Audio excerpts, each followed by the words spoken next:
पाण्यासाठी दुष्काळात फिरावं लागतं आणि पाण्याचं पोल काढण्यासाठी दुष्काळात फिरावं लागतं आणि छत्रपती शिवाजी महाराजांचं लाख पोलांचं स्वराज्य समजण्यासाठी फक्त मराठीच असावं लागतं, मराठीच असावं लागतं, मराठीच असावं लागतं.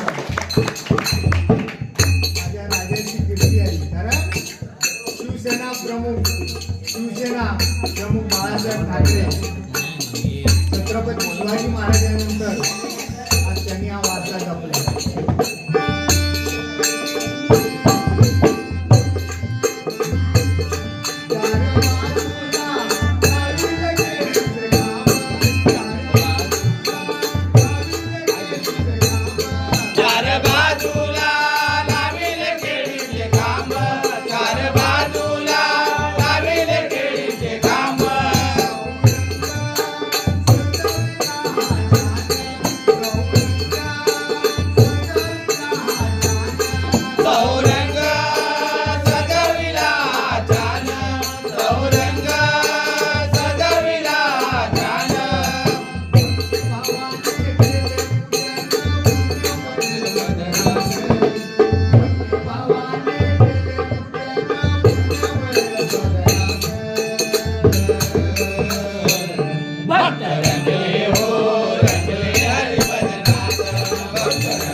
निसर्गाने आघात केला तरी आपण त्याच्यावर मात केली.